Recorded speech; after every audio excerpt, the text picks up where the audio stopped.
makes a classical city?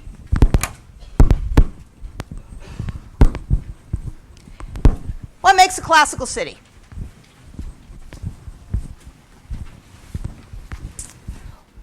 What do you need to have? What do you expect to see for a classical city?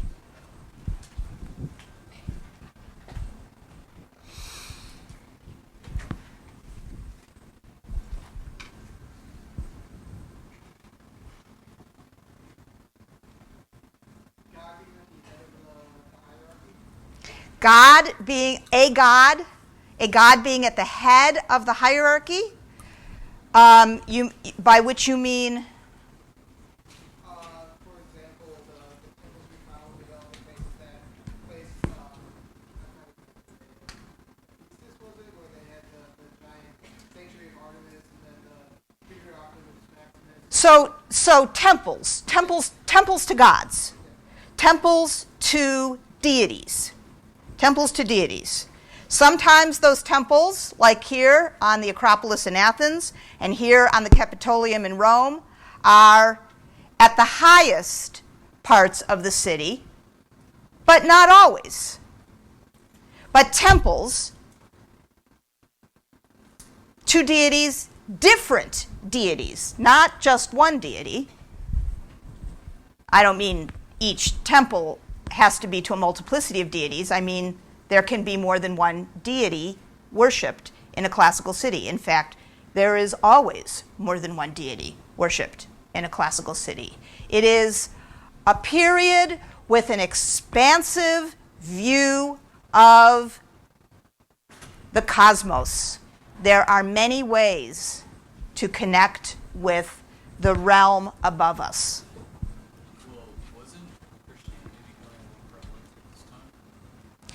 Wasn't Christianity becoming more prevalent at what time? Like later on, the 3rd century.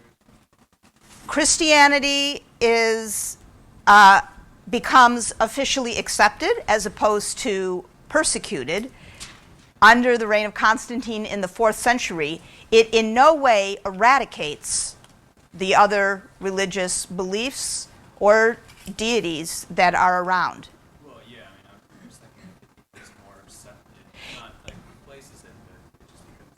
Yes, Jesus becomes another acceptable deity.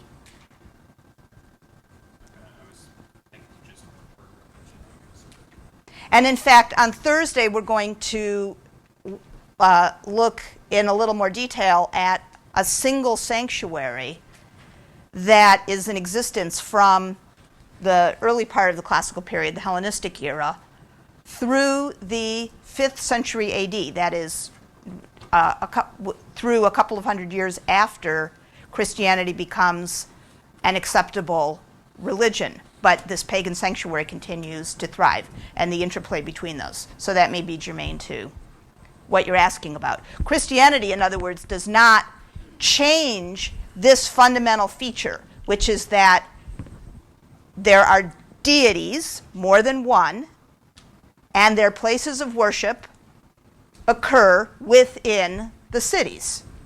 Sometimes, as I say, on top. What else do you need for a classical city?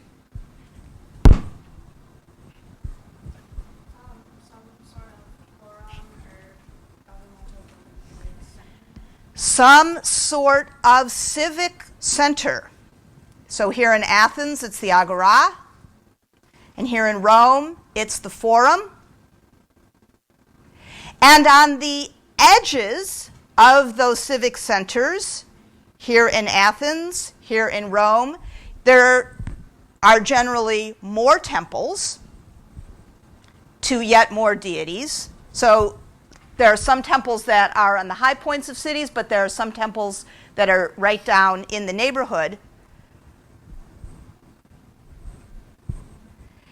And then beginning in the Roman imperial era, we see something that we don't see up until that time. That is, for the 700 years or so of the development of the classical city, from Iron Age Greece, Zagora, and Ephesus, all the way through the Hellenistic period and the period of Republican Rome, what is similar about the setup between these two pictures?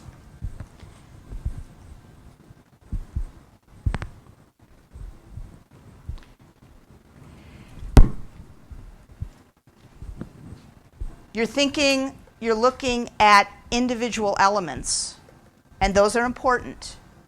But individual elements alone are not what makes a classical city.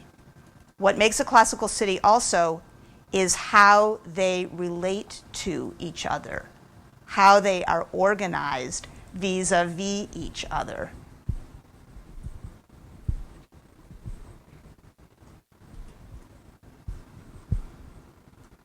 So what do you notice when you look at these?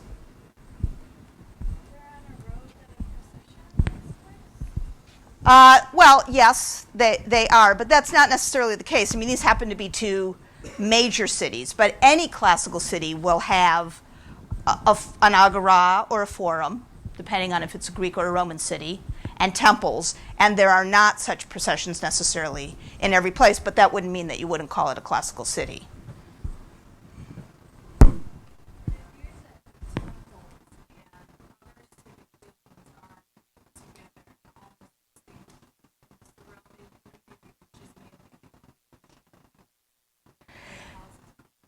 They are in proximity to one another, that's true. They are in proximity to one another, but they are separate. You can separate them. The forum is civic. The buildings around it might be some buildings that are religious in function. But the space is a civic space, likewise the agora. Starting with the construction of the imperial fora in Rome, we get a very deliberate melding of the civic space and the religious space in terms of function. So, for example, this is the Forum Iulium, the Forum of Julius Caesar, and it became the place that the Senate met. It had an explicitly civic function, and it was dominated by a temple to Venus. Now, the Senate didn't meet in the temple, but they met in the space dominated by the temple. I said last time that one of the things that we're looking at now is how it all falls apart, how it all ends. And you know, here's the thing about change, and here's the thing about ending. It's not a single point in time. It's not a single thing. It's a process. And the question you always have, the question we have at any point, in any part of history, current events today, is where are we on that continuum? Are we more like the past? How differentiated are we? What we're looking at is what is the point after which you no longer think this is part of the classical world. Probably you wouldn't call it this. This is 1st century BCE Rome with the Forum Iulium. And probably you wouldn't call it this, Aelia Capitolina in the 2nd century CE, so 300 years later, where we have a temple to Jupiter. We have not one but two fora. And in the first and the main forum, just like in the forum in Rome, there is a temple at one end, a temple to Venus, as it happens. In the early 4th century, under Constantine, that temple to Venus is built over and replaced by the Church of the Holy Sepulchre. The temple to Jupiter falls into disrepair. It's not torn down, it just falls into disuse. The forum remains. Now, we talked last time about whether one would consider this still a classical city. The main deity is different. The structure of the city is essentially the same.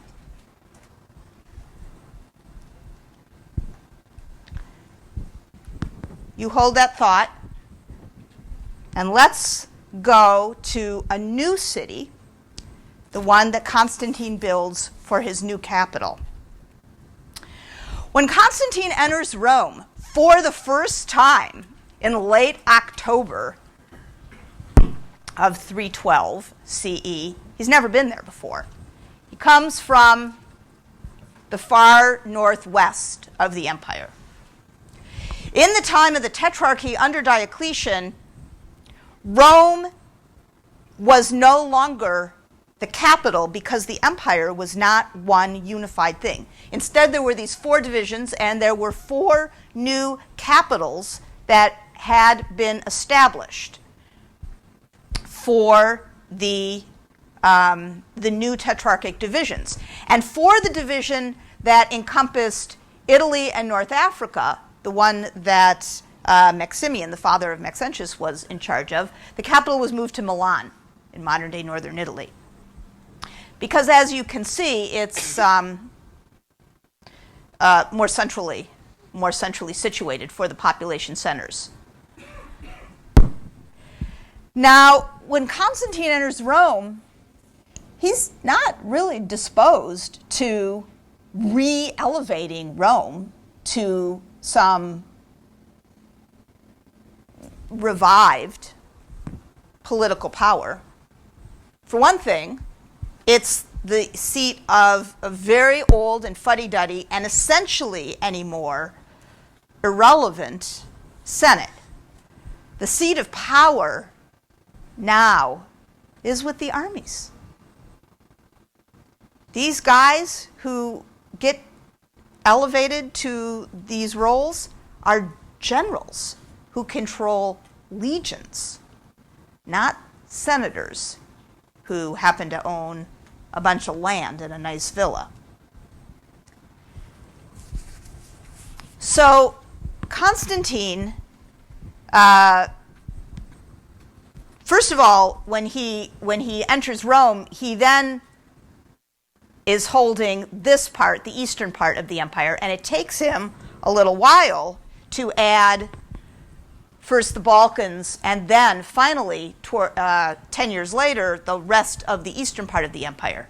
And after he does that, he establishes a new capital for his now, for the first time in a century, safely united imperial enterprise. And the new capital is at an old Greek colony up here in modern-day northwest Turkey, and the name of the colony was Byzantium. Constantine renames the city after himself, Constantinople, and we know it today as Istanbul. What was the advantage of it? Why does he select it? Probably for 3 reasons. One, the East was always and ever a problematic threat. The eastern part of the empire, I mean, not anything off to the, not enemies off to the east. But the eastern part of the empire is that part that is sufficiently territorially stable. I mean, there's a lot of land surface, lots of resources that and sufficiently disconnected territorially from the rest of the empire that it's easy for somebody to subsume it as a power base. That's what Pompey does against Caesar. That's what Mark Antony does against Octavian. That's what Licinius does against Constantine. It takes Constantine another 10 years to wrest the East away from him. And so establishing a capital in the East moves the power base of the empire into that zone that is potentially a breakaway area. In addition, Rome, and in fact by now the other capitals, are too far away from the frontiers. Why is a frontier area important? Because it's on the frontiers that all the armies are. And therefore, that's where all the generals are. And the two most problematic frontiers for the Romans for the last 200 years have been the northern frontier, the Danube, and the eastern frontier against Parthia. Mostly because the Romans periodically pick fights with the Parthians, not because the Parthians were so invasive. And so a capital here with very quick access to the Danube frontier and the Parthian frontier in the east and on a frontier itself made a lot of sense. So Constantine establishes his new capital here in a very strategic, easily, naturally defensible spot. You're looking here at a satellite view. This is the Sea of Marmara, which is this northern sea that the Aegean runs into and is then connected by this waterway up to the Black Sea. And this piece of territory here is, this is what's called, I don't know if you've ever heard this phrase, the Golden Horn.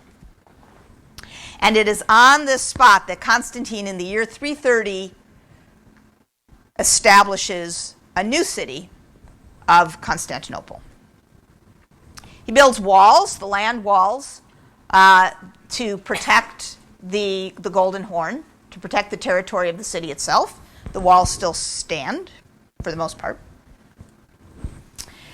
And he builds down towards the sea an imperial compound, a new city center. Now, because Constantinople was already an established city by the time that Constantine decides to, it was established city as Byzantium, by the time Constantine decides to build here. And because it's been continuously occupied ever since then, it's extraordinarily difficult to get a sense of what Constantine's Constantinople was like. And we can only talk about this in terms of parts and their relationships to one another. I can't show you any big expanses. So you're looking here at a very complicated kind of state plan. Of course, this is all built over very windy streets and buildings. And what you see in black are Constantinian and somewhat later monuments and buildings that have been excavated. And here is a sense of the organization of this in the time of Constantine. And what you see is a large compound that was built. In the center of the compound was the imperial palace. It was where the emperor lived. Within that compound, smaller than the palace, and adjacent to it, was the Senate's new home. Constantine doesn't disband the Senate. He builds them a new facility here in his new city. And then on both adjacent to the compound and within the compound, two religious structures, both churches, because Constantine made Christianity an official accepted religion of the empire. And then adjacent to the compound and entered from it, but also open to the public, an enormous hippodrome. Actually, the hippodrome had been originally built. There was a hippodrome already here, built by Septimius Severus, but Constantine expands it. And this is open to the public. And actually, also, in conjunction with the hippodrome, are public baths, public bathing facilities that Constantine builds.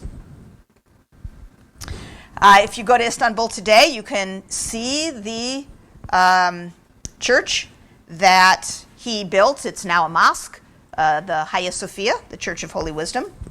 And you can get a sense from this how close to the water it is. And just because this is such a nice view, and you shouldn't leave this class without having seen a picture of the inside of the Hagia Sophia, which is gorgeous. There it is. And here in an old view, there's the Hagia Sophia. The palace was here, and here's the Hippodrome that Constantine built.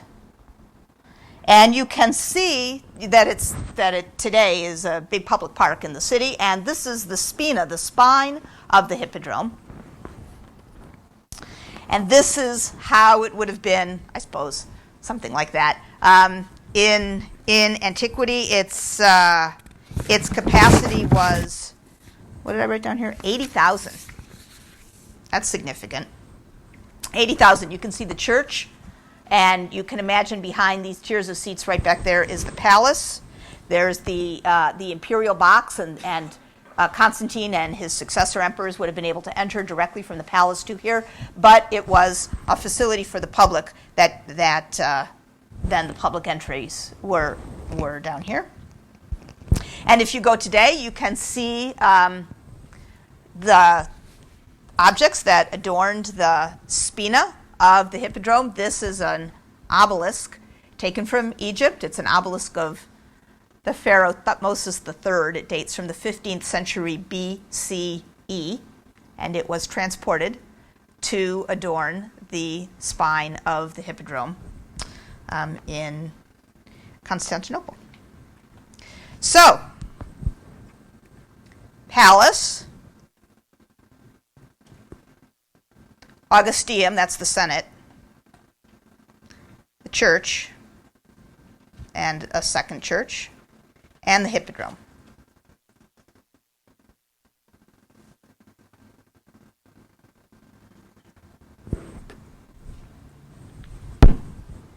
Is Constantinople a classical city? Take a moment, have a chat.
Function of the Hippodrome was civic, right?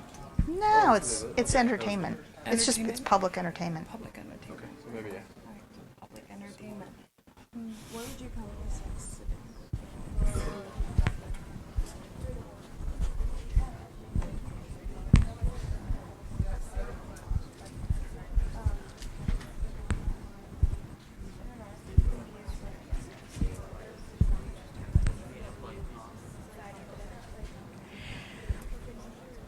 You see these things? These are imperial fora that were built by various emperors, including Constantine, one of his successors, Theodosius, another of his successors, Arcadius. You see that they're on a main route into the city. They are public areas. They are, in effect, public parks.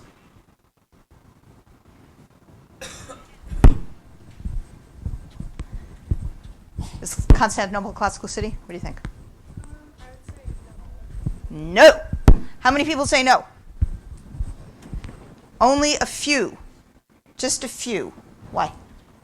just because everyone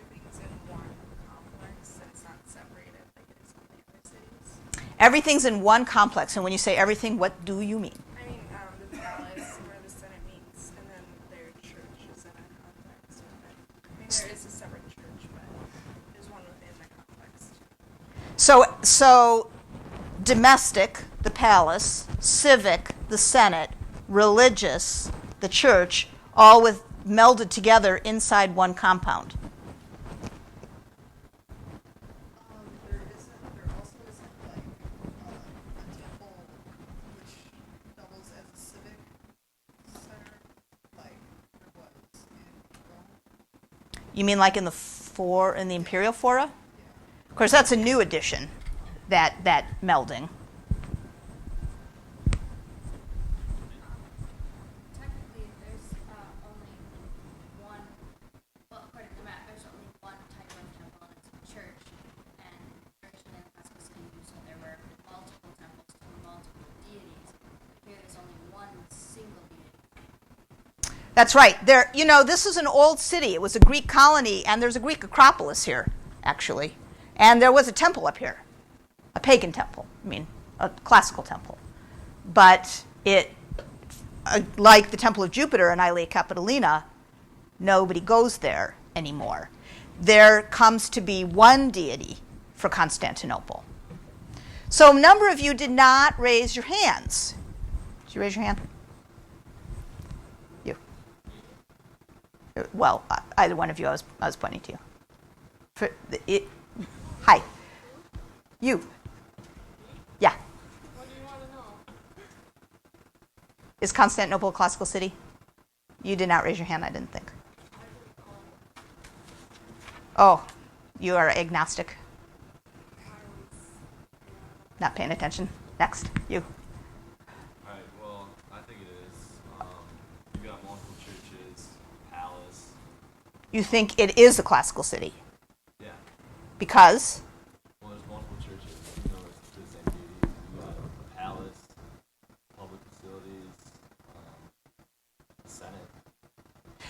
So those of you that agree that it's a classical city, raise your hands, because there must have been a lot more of you. And is that your reasoning? We've got all the parts. We have all the parts. We have multiple religious buildings. We have a palace. We have civic structure in a Senate building. Is that the reason?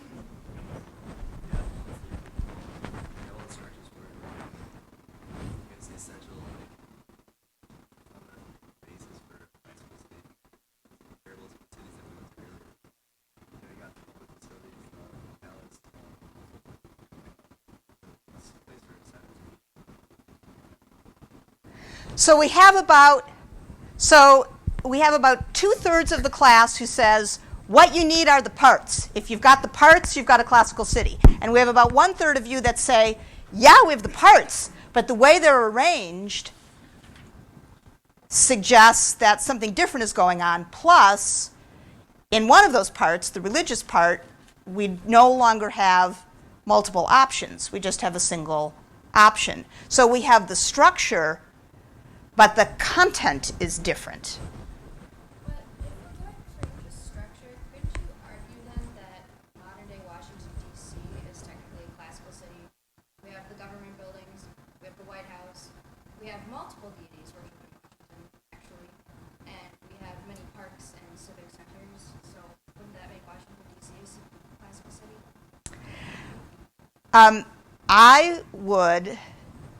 I have an answer to that question, and I will answer it on Thursday at the end of class, when we will consider this question again in its full articulation. All right. So about 2/3 of you say, here in the early 4th century, we're not there yet. We're still in the classical period, although some of you are getting nervous. Some of you are thinking, nope, this is it. This is the point. All right. Let's go to another facet of Remain. Not a city, but a house. Let's go to this house, built in a secluded valley in modern-day Sicily, the Piazza Armerina. You have a handout. with a plan of this.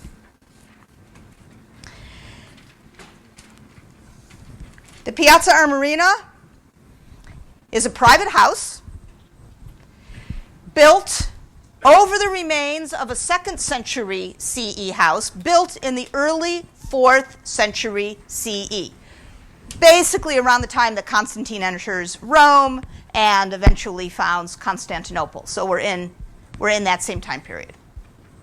This large, expansive house, 3.3 acres, 35,000 square meters, is constructed at that time. We're going to take a little tour. We're going to start at the entryway. Here's the entryway to the house. Here you're standing in the entryway to the house. You see that the entryway is a kind of courtyard with 3 openings in what was, these are the side piers here, vaults, or arches. 1, 2, 3. A 3-arched entryway that takes you into an open space here that's colonnaded. What do the 3 arches remind you of? Yeah. This happens to be Septimius Severus, but they're the same plan. Reminds you of an imperial triumphal arch. Now, there weren't any panels and reliefs and so forth, but you have to imagine here a triple arch entryway into this courtyard. You see on your plan this little thing right here off of the courtyard. This has a public entryway.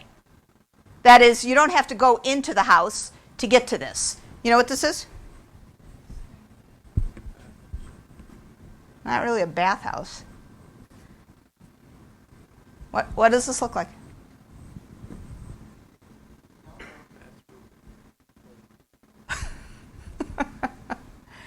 It's a public toilet.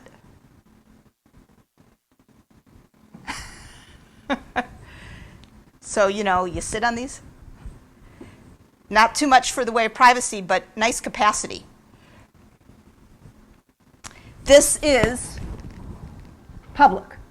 It's not for the people of the house. This is built so that people outside can come in. If you look at your plan, you can see where the entrance is for this.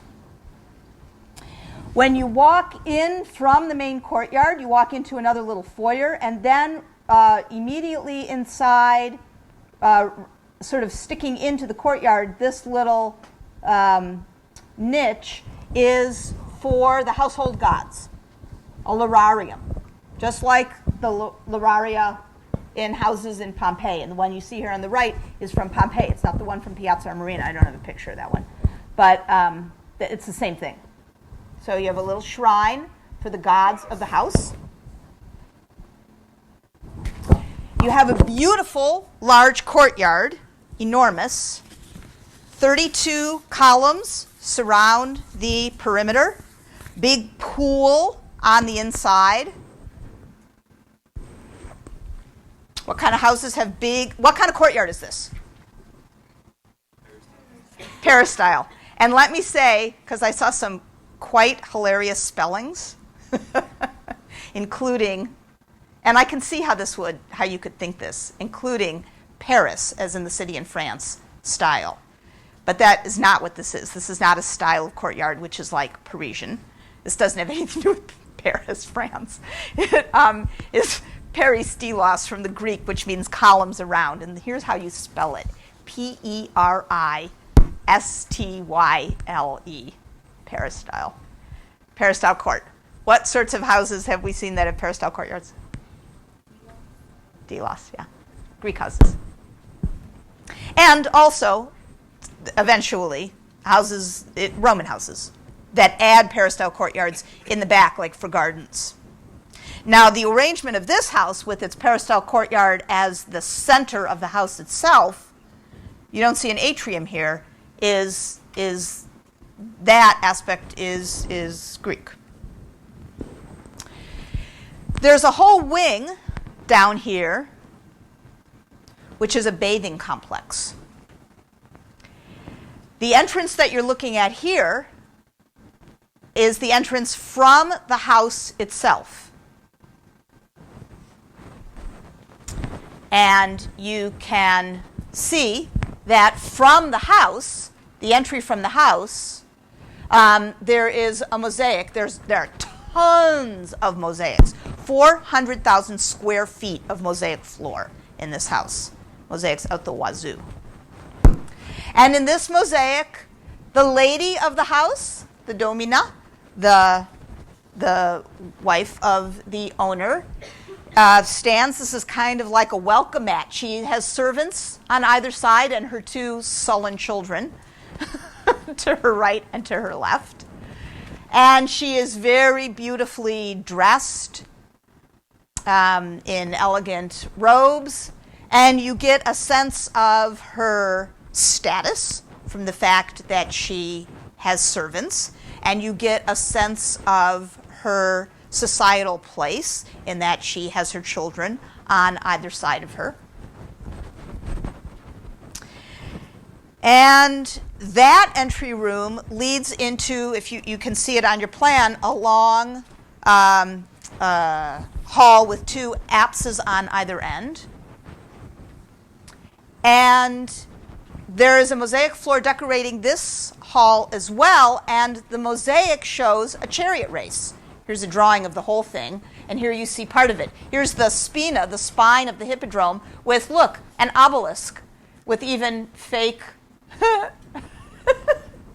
I really like this. I think the mosaicists, when they had to make this part, I just imagine all these mosaicists crawling around on the floor putting the little tiles in here, and he had this pattern book, and he knew that an obelisk had hieroglyphs. Not that he had any idea, I'm supposing, what hieroglyphs were. I mean, how would you know? And he was clearly instructed to put something on the obelisk that would make it look like it was Egyptian, and so there are these weird little squiggles on it that are supposed to be hieroglyphs. All right, so there's a chariot race here going around, decorating this long hall, and that's probably the sort of dressing room area of the bath. That's this room here, and then a room with hot bathing facilities. With little corner tubs, and you see that room here. And what you notice about the bath complex, please, is that it has a public entrance. There it is.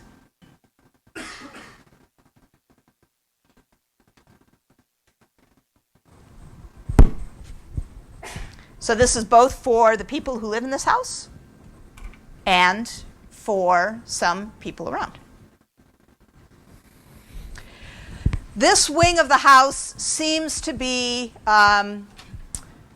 could be additional bedrooms, but some of these rooms could be offices, because this room here has another entry from the outside. So there would be a way for people who work for this guy to get in this way.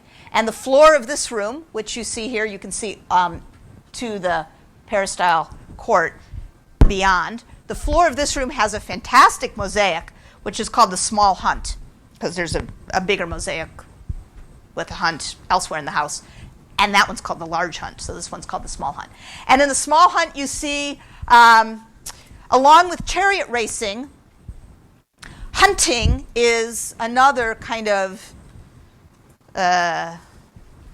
if you have a lot of money and time on your hands, activity to do. Emperors hunt. Rich people hunt. And the servants are out here in the woods, and here is one who has attacked a wild boar, and you see that he's plunged his spear into the boar, and the blood is dripping down. And here these two servants have the boar all wrapped up. Here you can see his snout. And he's wrapped up, and then this dog wants to get at it. So cute. And they're carrying him off so that they can get ready for the picnic. And in two other parts of the mosaic, this is a great big mosaic that covers this whole floor. Somebody is offering a sacrifice to the goddess of the hunt, Diana, the Greek Artemis. And then everybody is, or the servants have made everything ready for, with a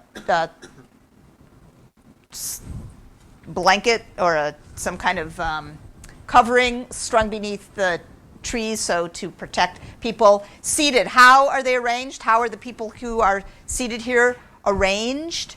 What sort of dining setup does that evoke?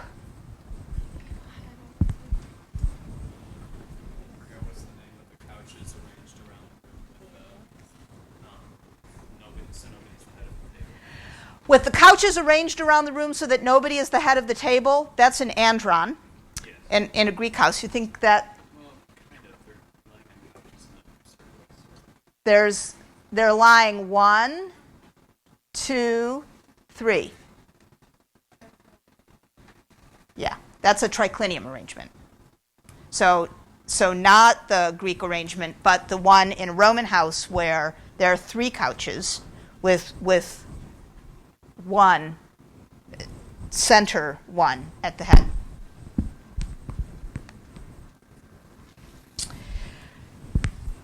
The Great Hunt is this 200 feet long mosaic in this main hallway opposite the peristyle courtyard, and in it is what is probably a representation of the guy who owns this joint. And he's very nicely garbed, as you can see. And he is positioned in this Great Hunt mosaic more or less toward equal to the entryway of this big hall right here, which is an enormous reception hall with elaborate marble chipped inlay floors, and you see a fragment of the floor here and a partial reconstruction of the way that floor was. Couple points about this room. First of all, what side is the entry on? Short side. And in terms of its position in the house, this should remind you of something.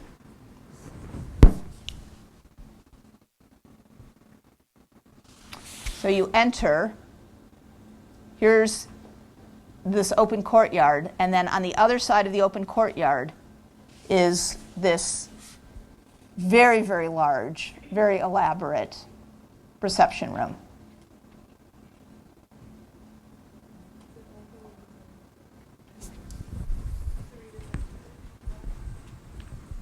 Well, what's the room in a Roman house?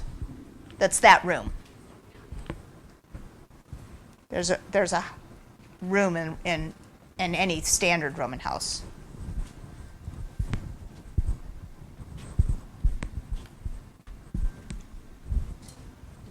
That's the tablinum.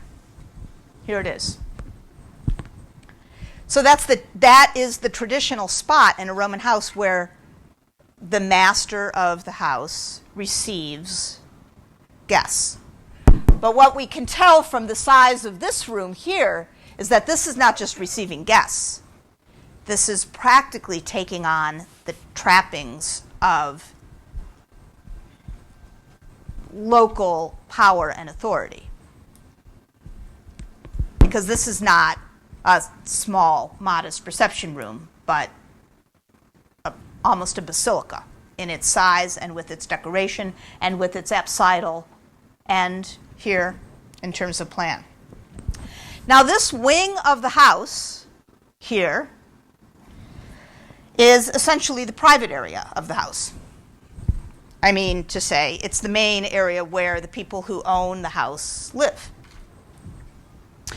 The Piazza Armerina is actually built on rolling ground, and this part is higher. This part of the ground is higher, and the air is better. There's more breezes. There's more wind, and so it's just a nicer part of the local landscape.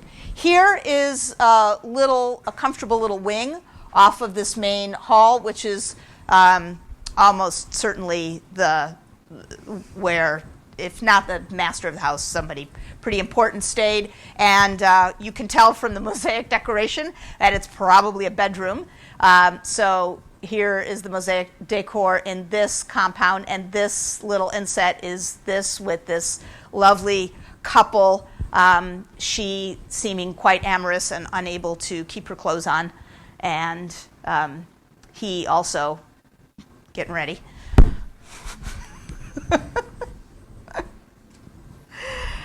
The kids, in the best houses, you keep the kids far away. The kids are all the way over here. This is the children's wing.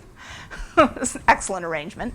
So how do we know it's a children's wing? Because the mosaics on the floors show children in various activities. This is like people who have pint-size kid furniture. This has kid-themed mosaic floors. You see that the setup here actually is a mini villa with a tiny little, practically peristyle here, and then several rooms. So the mosaic floor in the main room shows a children's mock chariot race, and here's the tiny little spina with its one monument and the turning post, and then there are four contenders, and each one of them are in chariots that are drawn by animals. So here you see a child in a chariot drawn by ducks. I just have to believe that the kids who were raised here must have been just obnoxious. Highly spoiled. There were a few guest rooms. Here's one off of the big peristyle court. This is probably the most famous room in the Piazza Marina and one of the most famous mosaics from the Roman world. You see there was an earlier mosaic. This is one corner of the floor, and this is the mosaic that is the first mosaic of the room. But then the room got redecorated. And here you see a part of the mosaic that's on top, and here's the whole thing. The name of this mosaic is the Bikini Girls. And what you see is two rows of women in an athletic contest. Sadly, she's mostly gone, but we can tell that she's probably running. Actually, it's not positive that she is, but it seems likely that she is a runner. She has weights in her hands and is about ready to do the long jump. You know, the long jump where it's one of the events where you have weights. And then two more runners here on this side, two tossing a ball. Oh, and the middle one here with a discus. Sorry, holding a discus. So this is essentially the pentathlon, women's pentathlon. Are those tattoos then around their belly button? No, that's just, the question is if there are tattoos on her belly button, and it's just places where the mosaic is dirty. Okay. Yeah.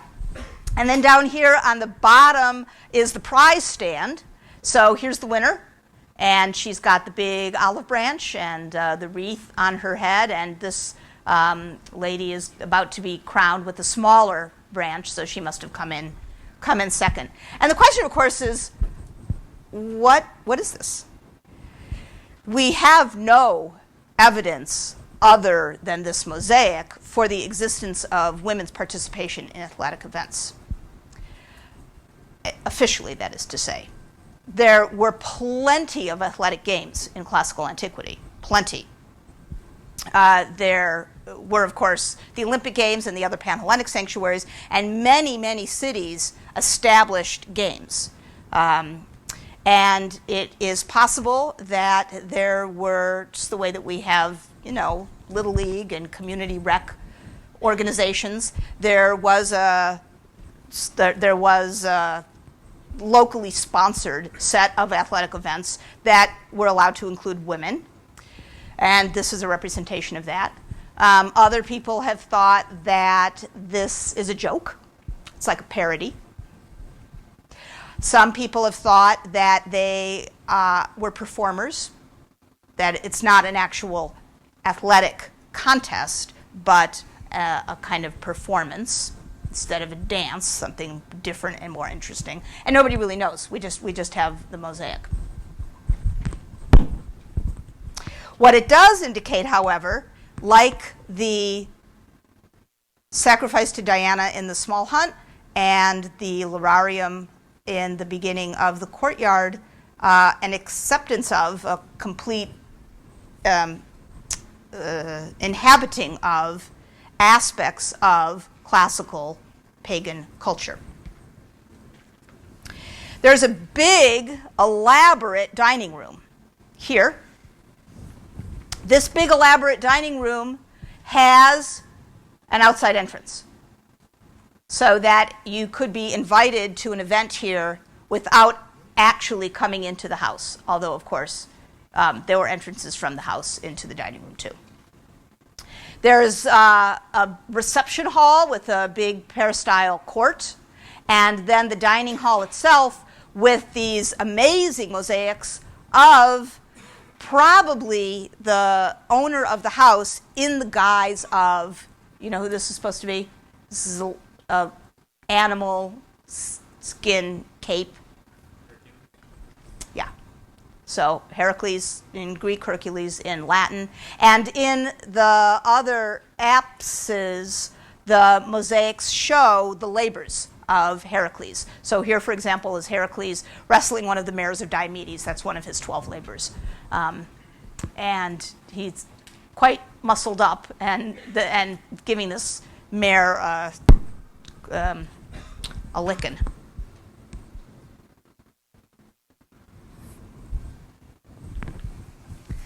So the Piazza Marina, early 4th century CE, inhabited for probably 150 or so years, so into the 5th century AD. What's this? Olympus. What's this? Pompeii. Nobody will argue that these are not classical houses. Two classical houses. One is smaller, one is bigger. This is bigger still, of course. Many things in common, and the question is the Piazza Armerina a classical house? Have a chat.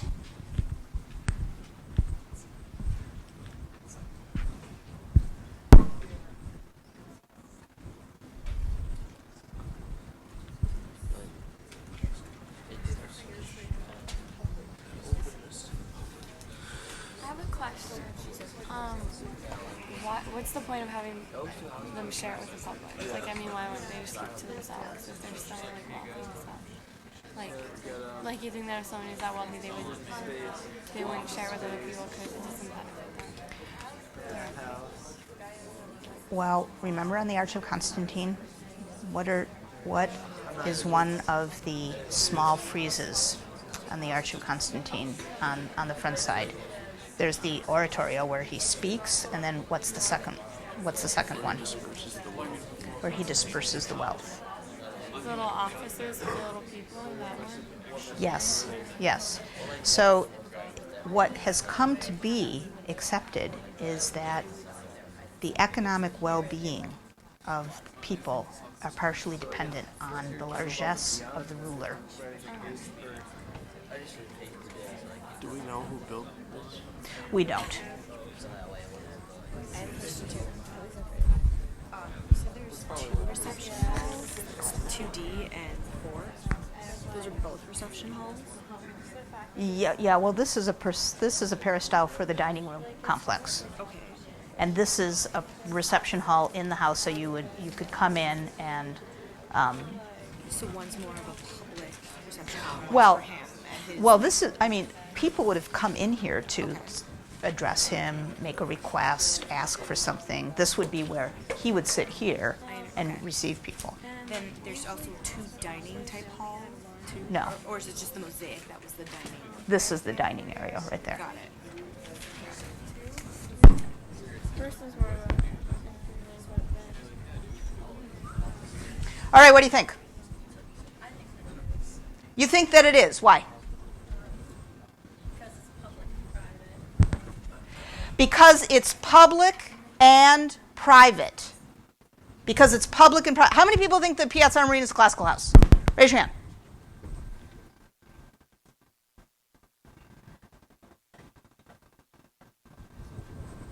Why?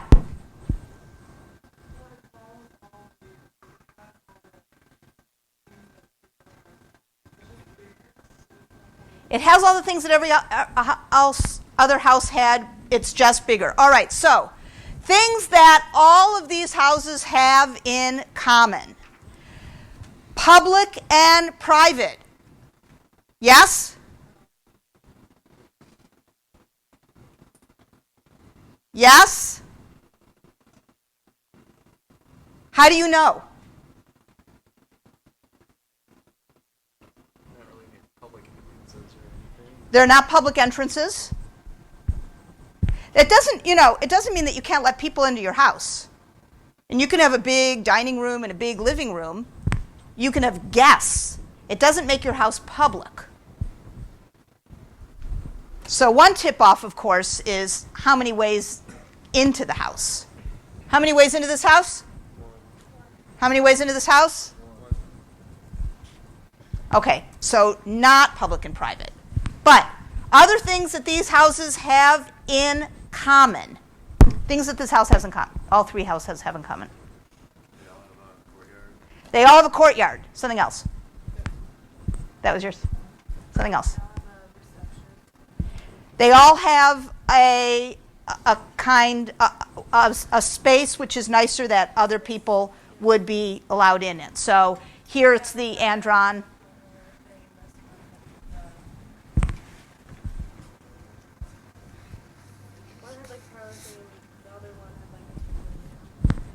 One has the tablinum, one has the andron, right. That was the same. They all have a dining. They all have a special dining room. They all have a nicely decorated dining room. They all have more private areas for private living, like they have separate bedrooms and separate spaces for specific private use. They are all, in fact, houses. People live here. There's private space here. That's important. They are all actually houses.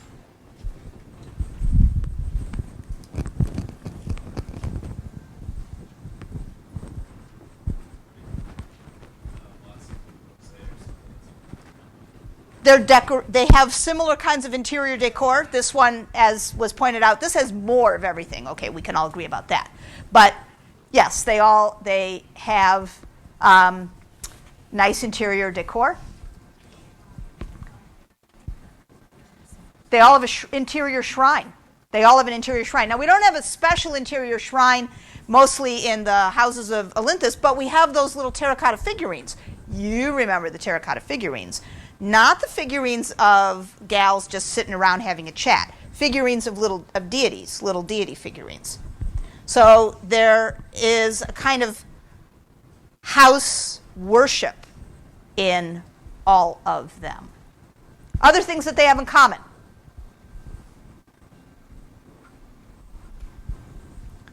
So that is a lot of stuff in common. Why did some of you not raise your hand that this is a classical house?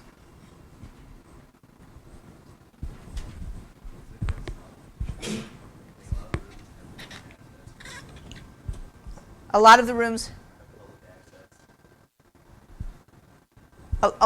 have public access. So in fact, there is a public component to this house. It is not only a private house. Is there a certain location difference to all things? Like in these two, everything is like one square block of kind of like things located around. In the Piazza Marina? The other two. Oh, and the other two. They're all like a square block, all centered around like the courtyard. And in the Piazza Armerina, I mean, they're all centered around it, but they're all like, I don't know, like spaced away from each other and like blocked apart from each other. I don't know, they're pretty differentiated. So there are sectors of this, and there are not sectors of these houses. There's a kind of analysis that some systems people do that, a kind of spatial analysis where you see how you get from one part of a structure to another.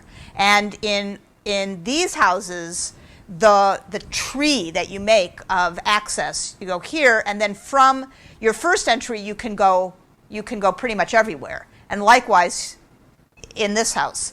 Not so here, where there are lots and lots of additional branches on the tree. So spatially, it's more complex. You have to decide for yourself whether that is a criterion that is of quality or of quantity. Just like with the decoration. At what point does different become other? I was going to say that in that the one section of rooms that you would consider like guest bedrooms or offices, if they are offices because the one has the separate public door, then that becomes its own mini civic center, and neither one of those houses have a civic center, and it's kind of almost reminiscent actually of the palatial compound in Constantinople, where they have it's a smaller religious center, obviously, because it's just a shrine, but they have housing and the civic center lumped into one little area as opposed to separated. So it's almost making its own mini city.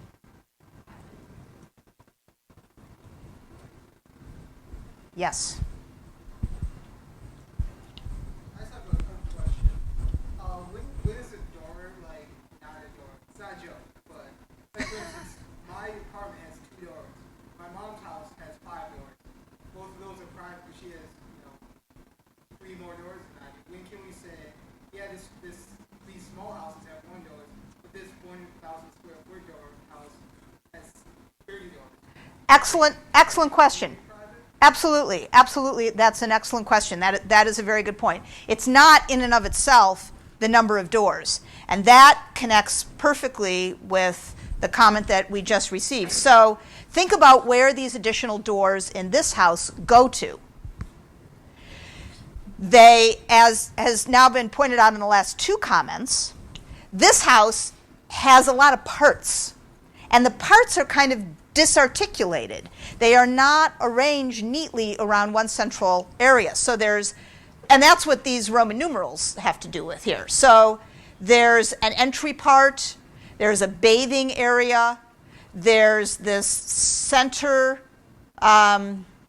courtyard with this wing, there's the dining part, and there's the private part. And for these different parts, there are apparently different functions.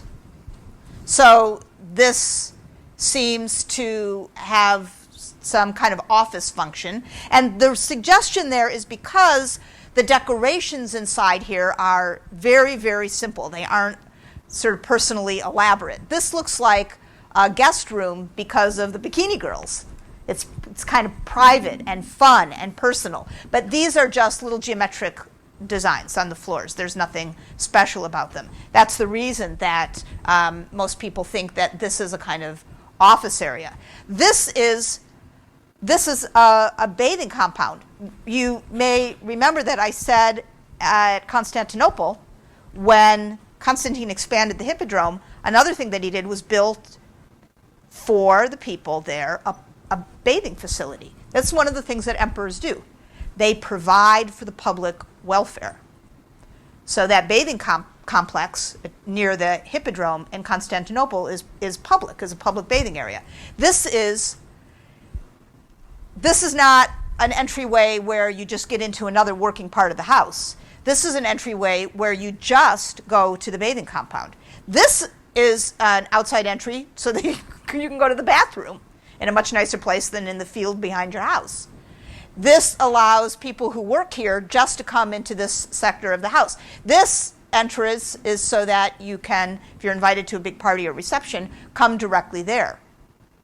So these entries look to be qualitatively different, not just that there are more of them, but that they focus your activity in the house in one or another aspect.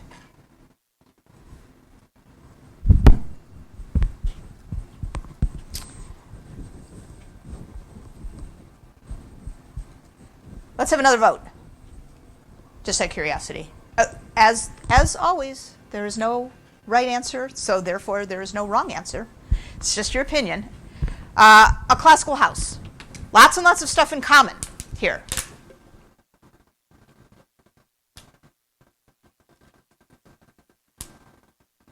Not a classical house.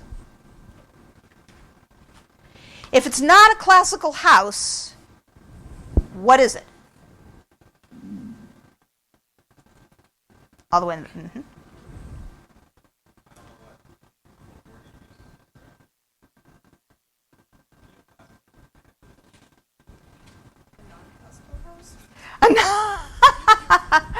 What makes it a not classical house, according to you?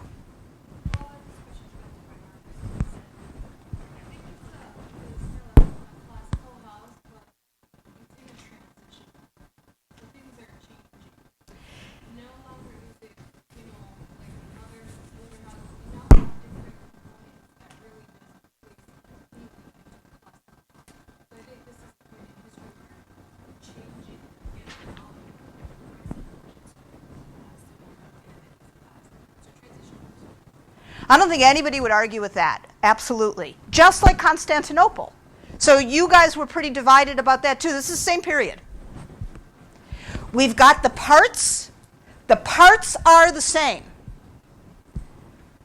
But there's something profoundly different about the relationship of the parts. Think of a parallel for this.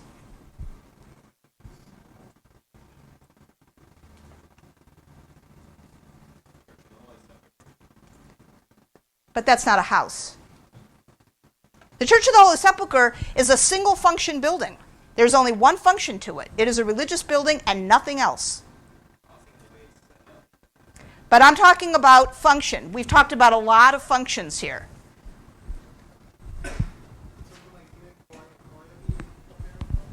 Because?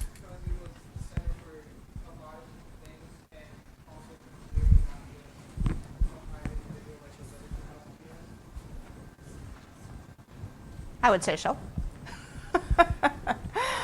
I would say so indeed. It's not about the size. It's not about the elements.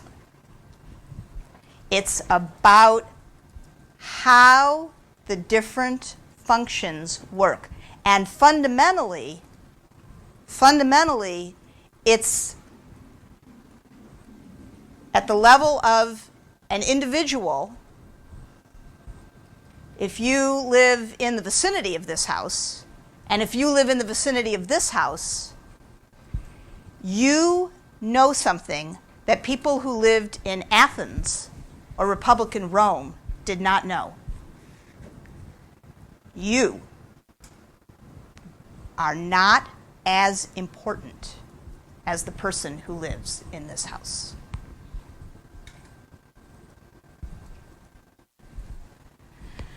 All right, one last part on Thursday. See ya.